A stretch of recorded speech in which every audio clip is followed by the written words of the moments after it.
BORTLE here, back from the LCS tournament of the online format. We have here the finalist. So, welcome to the channel, guys. So, please introduce yourself to the world, guys. Hello, my name is Brady Shields.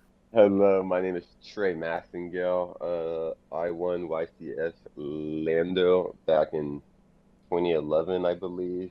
Yeah, we started our team last minute. It was like a week and a half ago. Trey had messaged both Paul and I, asking if we wanted to play in the LCS, and we had a 2-hour phone conversation, and that was it. We had no testing prior to this. It was just like our own individual lanes. Like I know Trey and Paul play a lot of dueling book together, and I play a lot of remote duels. So we just had our own little lanes that we were doing, and that was it for the tournament. But before we start the actual deck profile, would you guys like do some shoutouts? Shout out to Andy Savage first off. He was just our little cheerleader this weekend. Would just watch every single match of ours. He was always on point. I'm gonna give a shout out to Michael Morris as well. He played in a remote duel right next to me while I was popping off the whole weekend. And then shout out to Miles Valentino. He's a pretty good Yu-Gi-Oh player that helped me become really good. Besides these two other players, Trey and Paul also really helped in me being at least where I am right now. Yeah, so I am playing, I guess it's called Zed. I don't know. This is a deck I've been just amalgamating for the past however long. But so the basic rundown is we play 7 Zoo cards, which is Thoroughblade, Whiptail, Bunny Blast, 3 Tenki, and Barrage. So in a 41 card deck, this is like your best odds to like see one, and like we don't want to see multiple zoos in our hand, so we're just trying to minimize the amount we play. We also side the 2 Rams in the side. I side out Thoroughblade and Whiptail against Virtual World going second, and then also going first against like Dogmatika strategies as well to beat Punishment. One Lord, we don't really care game 1 if they banish Lord. And then the best card of the deck, Ariel, Nail Shadal Ariel. This card is crazy. The Dogmatika cards can access this and Shadal Schism, which can either be a free Cycle Reader or a Winda, guaranteed off of Nadir Servant. And it's also, if you have any card in your graveyard, Ecclesia can do it too. Punishment can also slow roll into it. Brady, tell them about the Torrential Tribute Ariel. Oh, so round 2 against Virtual World, Ariel's so impactful that like it doesn't like people just don't know what to do against it. So he opens the Virtual World setup of like VFD set Chuchi. So my play is Tenki, search for Bunny Blast, and then I set Ariel to bluff the Bunny Blast that I don't have a viable play under his VFD. Set Torrential and pass. It comes to him and he starts to commit, and I torrent his board for 5 and then banish his grave for 3 to stop his follow-up. And then on my following turn, I Nadir Servant, get the Omega, and do another 3 cards out of his graveyard to win the game. So the Dogmatika cards, we literally only play one of each of these because these cards are just cheeks and multiples. Punishment is like also an FTK versus yourself, as you can see in the finals. Because I like wasn't able to kill him, but this card is like so powerful that it's worth it. You just have so much utility out of it, and Nadir Servant as well. This card's cracked. It's so good. And then we played 9 hand traps. I played what I felt was like the most safe versus Drytron and Virtual World. I probably should have played a higher impact hand trap though. It would have made a lot of my games a lot less grindy, just to make my opponent be able to pass turn, like they were saying in their other profiles too. And then for the Elvish Engine, it's really small, so we play Lord, 3 Curse, 3 Sanguine, 2 Conch, and 1 Hawk Hero. We're on the smallest engine that I think you can possibly play because Golden Lands are terrible to draw going second, and Sanguine is not very good either. But Lord and Eldland are good to draw going second, so we can side out 6 cards and leave the Curse Eldlands and the Eldlich and bring in stuff like a second Lord and hand traps. This just helps making breaking boards and like killing your opponent a little bit easier. It comes up a lot, and I think that was like the correct way to go about this deck because they bring in all the stuff for Eldlich, and you don't have the stuff for Eldlich there anymore. It's just it's gone. And then the Peace Day Resistance traps, Torrent and Strike. These are 2 like the strongest traps in the game, like by far.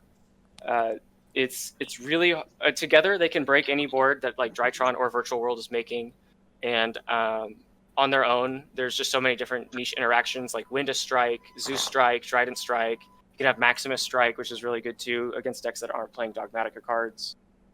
And then, yeah, the Schism. This card is a win condition. The reason we put this in, shout out to Paul Cooper specifically, this deck was like a more grindy deck beforehand, and it was not playing like Dogmatika cards. But Paul said, what if we just had like a really searchable floodgate in this deck? So like while you're grinding with your opponent, you can just like take a breather and summon a Winda and get a couple turns, which like was brilliant because every time like I was about to turn my corner on my opponent, I would just secure the win with a Winda every time. And it's really hard for decks like Drytron, Virtual World. I mean, pretty much anything. Every deck like really struggles to Winda, and there's just not enough outs to it currently in the format, which was pretty sick. That is the main deck. Extra, we are on Zeus, Trident, one bow, just because I needed space. It like didn't come up that I needed the second bow ever, but it may one day. 2 Tiger Mortar, 2 Chaka 9. These are just the best 2 Zeus to have multiples of, and really the only ones that are good. Link Spider and Asa. These are so you can convert your Eldlich engine into your Zoodiac engine. It's a little slow, but it comes up quite a lot. You can also get into Asa by normal summoning your Bell, which did come up at the tournament, and then you can against like say like the Zoo Mirror, where you can just take their Zoo monsters and start making Zeus against them. Omega, this card is the most clutch card in the extra deck. We did a combo in what was it, top 16 or top 8, where I Maximused him like 3 times, and I put the Omega back into my extra deck with an Intis. So I did it like twice, and then I sent on the 3rd Maximus Construct Entis, picked back up Schism, set Punishment Schism, and then on my turn I sent with the punishment the Omega. So now I have Winda, Maximus plus like just every interaction. He has no way to beat me. On my turn, I Maximus him once again for Entis Omega and clear his board and kill him. Yeah, so that card is like crazy. Omega is really, really good. Yeah. Entis, this is insane too. Just be able to. I misplayed in the finals. No! There was a moment. I know. Wait, you didn't that? No. Unfortunate. I know. I'm not perfect. I just realized this not too long ago.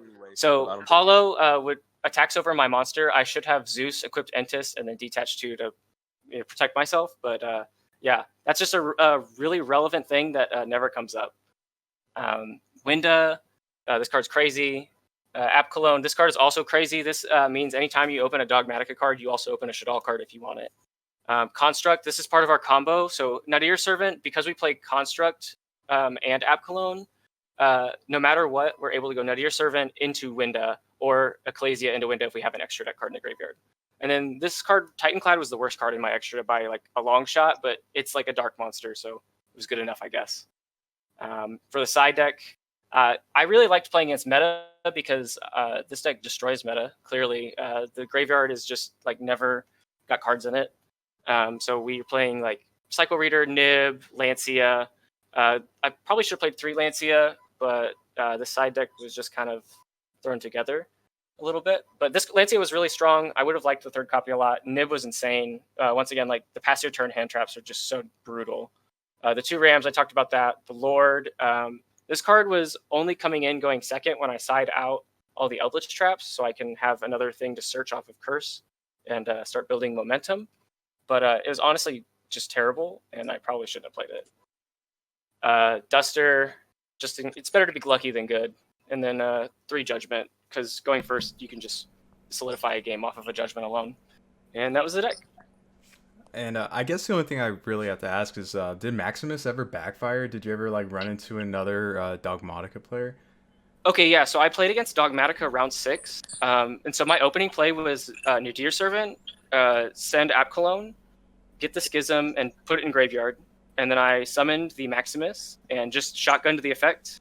He sent his Entis and his Titanclad, and at that point I was able to get my Schism back into my hand, pops my Maximus, then I just went activate Curse Outland, set all my traps, and it was just fine. That was the only time where it ever came up, and it didn't matter. because you can just open the play. As long as you have Schism, it doesn't matter. Like, your opponent can literally have anything. Well, again, guys, thank you again for being on the channel today. And listeners, if you're not a part of BORTLE Nation, sub for BORTLE. It's that free and easy. Oh, God, yes. BORTLE out.